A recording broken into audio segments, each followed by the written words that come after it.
这打印机很多电脑都打印不了，开始以为很简单，但是后面越修越棘手了起来。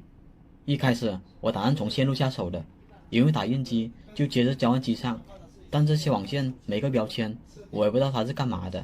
就连光猫也接了3条网线，这3条网线也不知道接了什么设备，直接就跟着线槽出去了，所以只能用另一种方法了。我们去台能打印的电脑看一下它 IP 地址，这里我们可以看到它的地址是1网段的，这下我就清楚1网段的电脑是可以连接打印机的。接着我们就去无法打印的电脑看一下它网段是多少，果然和我想的一样，这电脑是2网段的，打印机和它不在同个网段，那自然打印不了。如果你不懂如何电脑查看 IP 地址的话，可以像我这样摁 Windows 加 R 键，它就会出现这个运行对话框，我们输入 cmd， 然后输入这个命令，这样就可以看到电脑的 IP 地址和默认网关了。我们可以输入这网关，查询一下电脑是哪个设备提供的地址。进来后台，我们可以很清楚看到这是一台 TP-Link 的路由器，然后用同样的方法在可以打印的电脑输入它的网关，查看一下它又是什么设备。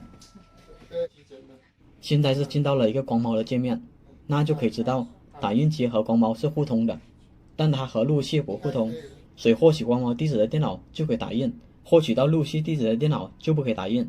但是眼下我只看到光猫，并没有看到路由器，我就让他们带我去路由器那边看了看，想不到的是这路由器居然也接了这么条网线，这下麻烦了。如果关闭路由器的 DHCP， 那么光猫会不会撑不住？正当我回去拿电脑试驾的时候，他们就和我说其他地方还有路由器。还有啊，好，这个2楼还有一个呢。总共有几个路由？3个吧。这里还有一个，我看看。那这里也要打印？也要打印。这个路由器的出现，一下子就让我打消了关闭 DHCP 的想法。如果这路由器也关了，那么光猫那边根本就承载不过来，所以我就和他们说要增加个企业路由做负载才行。但是这边是新的部门，购买路由需要请示领导，但眼下他们又着急使用打印机。经过一番思考，我就去会议室把路由器给拆了，先拿它来当主路由，毕竟这里暂时不需要网络。路由器带过来以后，我还需要做一件事，那就是把光猫改成桥接模式。这种光猫性能比较差，就连部分网口还是白噪的。这种光猫做路由模式，网络可能不太好用，所以要改成桥接模式。修改的步骤我可以发出来，但是这方法仅限于天翼 3.0 的老版本。我们进入后台后，先不要着急输入密码，它右下角有一个快速装为入口，我们点击一下就来到了注册画面。但是我们不要点击注册，点击返回登录界面，它就会跳转到另一个登录界面了。这里我们也一样，不要输入密码，点击路由配置，然后就可以修改光猫的工作模式了。修改完后，我把光猫接上路由，让路由负责拨号。我们进路由后台，找到上网配置，把它上网方式改成宽带拨号上网。填写完宽带账号密码后，再点击连接，路由器就变成了拨号上网模式。再等那么几分钟，电脑就可以正常联网了。改完以后，我还需要做另一件事。这打印机之前是1网段的，还有这个 POV 也不知道接了什么设备。为了避免没必要的麻烦，我就进路由器里面把它2网段改成1网段。但是就在进后台的时候，出现了个小插曲，路由器后台怎么都进不去。我也查了电脑的 IP， 它是2网段的，但是目前就是怎么都进不去。直到我看到拼的时候，才发现问题所在。这拼居然延迟这么高，还伴有丢包的情况。开始我还以为是哪里环路了，但是这路由器只接了我电脑和光猫，这也不存在环路这一说，所以我就怀疑这路由器可能本身就是坏的。于是我就和他们说了一下情况。这个还有问题咯，这路由器还有问题，应该是坏的。坏的，怪不得信号差。不是信号差，它这个我重启试下吧，如果还有问题得叫人家换了。这边重启了以后，情况还是一样的。现在遇到个问题，什么问题？我拿它当主路由，结果这个路由器有问题。有问题？那你的意思是还得要拿个路由器过来？看看这边领导怎么说啊？你看现在只剩下我一条线了。哎呀，丢包这么明显。拼通了几个包，有延迟不说，还丢了，那基本可以确定是这路由器有问题了。但是我这边又缺个主路由，我看楼上很多房间还是空的，所以我就把楼上的路由给拆了，用它来当主路由。配置好后，我就拼试了一下，看一下这路由器有没有问题。我们可以很明显的看到，这边拼延迟它是正常的，也没有丢包。那么就把这路由器接入交换机，这样的话大多数电脑都可以连上打印机了。因为一切快结束的时候，他们和我说这台电脑又断网了。我马上看了下电脑的 IP 地址，结果发现电脑怎么又变成2网段了。这下我才明白过来，交换机里面还有其他路由正在释放 IP。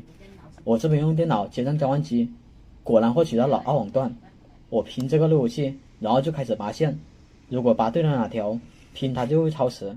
开始拔线，我也不知道是拔哪条好。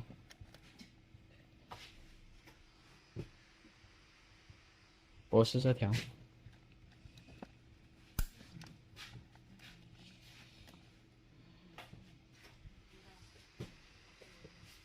不是这条，这运气够背的。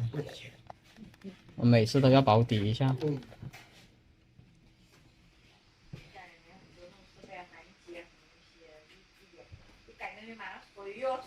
拔对了，我这边已经拔对了。这条线，这条在影响，一会儿再弄这条了。现在先恢复你们的网络，已经可以了。当时还以为问题已经全部解决了，但他们说打印机仍旧打印不了。网是连上了，网是连上了，打印机还上不了。我再试一下，还找不到啊！我这边马上看了下电脑的 IP 地址，难怪还连不上打印机，原来它一直保留2网段的地址。我们可以用这命令让电脑释放 IP 地址，如果不会的话，重启电脑也是可以的。释放完毕后，再用这个命令重新获取新的 IP 地址。就这样，电脑终于获取到1网段了。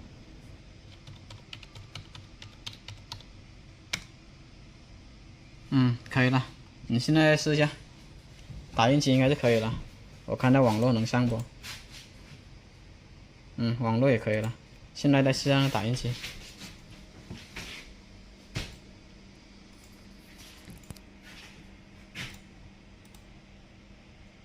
能收到吧？它是一下子收的，还是说收很久？一下子，只要能收到，那都可以。这样，我试一下它有没有跟打印机连接。打印机是230是吧？对。想不到的是，就算电脑变成了1网段，还是找不到打印机。这边我就拼了下打印机的 IP， 发现打印机是拼不通的。我又试了下能打印的电脑，看下能不能拼得通。是230不？这个怎么也拼不通？看到是230不？这也拼不通。这个能打印是吧？看到打印机。那为什么这个可以打印却拼不通？你这边再打印一下，为什么拼不通能打印？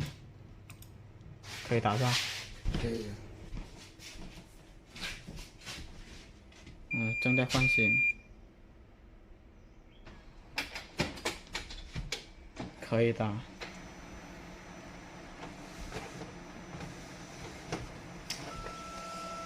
可以的。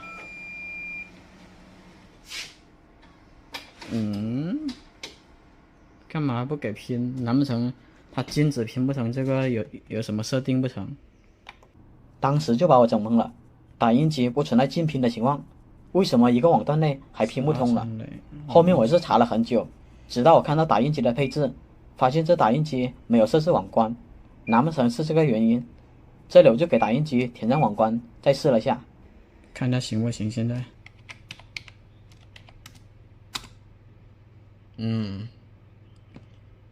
原来要设个网关。来，在这边试一下。现在再修一下。应该一下子就出来吧？嗯，出来了吗？没有。我看一下吧。哎，出来了。出来了是吧？对。我这边的评价应该是可以拼中了。哦，你这个不是网关你还不行哦。嗯，可以了。我还以为你打印机竞拼了。那你要设网关。就这样，终于把这打印机给解决了。至于其他房间，我就把所有的路由器 DHCP 给关了，这样就可以组成一个局域网。好了，希望本期案例会对你有提供帮助。